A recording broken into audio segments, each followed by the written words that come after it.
Yorùbá pẹ̀lú ìmọ̀ wọn, Yorùbá pẹ̀lú òye, Yorùbá pẹ̀lú èrò, Yorùbá pẹ̀lú àkíyèsí.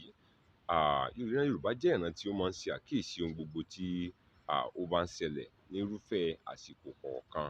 Èyí gan ni a lè sọ pé ó jẹ́ ọ̀kan pàtàkì lára ohun tí ó bí òwe Yorùbá nígbà tí wọ́n bá ń ṣe àfọ̀ láti fìdí ọ̀rọ̀ wọn múlẹ̀ kí ohun tí wọ́n ń sọ kí ó lè bá tún rinlẹ̀ dáadáa tàbí kí ó lè bá yé ẹni tí wọ́n bá sọ̀rọ̀.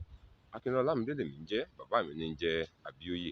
Ǹjẹ́ òwe wo ni a tún fẹ́ gbé yẹ̀wò ní òwúrọ̀ yìí tàbí ní òní? Òwe wo ni a tún fẹ́ gbé yẹ̀wò ní òní?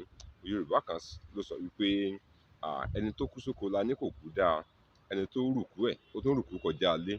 Ǹjẹ́ ó lọ gbẹ́lẹ̀ òun tún gbẹ́ kànga? Yorùbá ní ẹni a ní ó kú sóko laní ò kú dáa, ẹni tó rùkú ẹ̀ ó rùkú kọjá ilé, ẹni tá a ní kó gbẹ́lẹ̀ ó tún gbẹ́ kànga. Tí a bá wo òwe yìí, a rí i wípé nípele ni àwọn òwe yìí ni ó wà, pẹ̀lú àtò ọ̀rọ̀ ni ó bí òwe yìí wá. A ní ẹni tó kú sóko a ní ò kú dáa, ẹni tó rùkú ó rùkú kọjá ilé, ẹni tá a ní kó gbẹ́lẹ̀ kànga ló tún gbẹ́.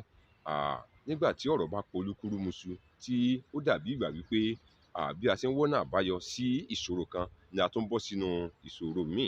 Bí a ṣe ń wá ojútùú sí irúfẹ́ ọ̀rọ̀ kan, bẹ́ẹ̀ ni ọ̀rọ̀ bẹ́ẹ̀ tó túbọ̀ ń ta kókó sí i. Yorùbá máa ń lo irúfẹ́ òwe yìí pé ẹni ó kú sóko laní ò kú dáa, ẹni a ní ó rùkú kọjá ilé, ẹni a tún ní ó gbẹ́lẹ̀ kànga ni ó tún gbẹ́. Ìyẹn ni wípé lédè òyìnbó a sọ pé from frying pan to fire. Ìyẹn ni pé láti inú ìṣòro kan bọ́ sí inú ìṣòro míì, láti inú wàhálà kan bọ́ sí inú wàhálà míì. Àsìkò náà ni a máa ń lo irú àfọ̀ yìí. Mo gbàládùra wípé ibi ò ní ṣẹlẹ̀ lọ́dẹ̀ kó wá wa.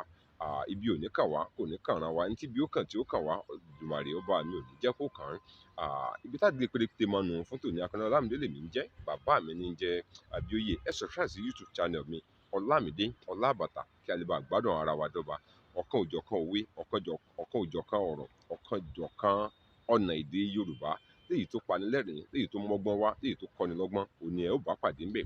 Ǹjẹ́ títí dìgbà náà ńkọ́, Akínọlá Ọlámídé, ire o.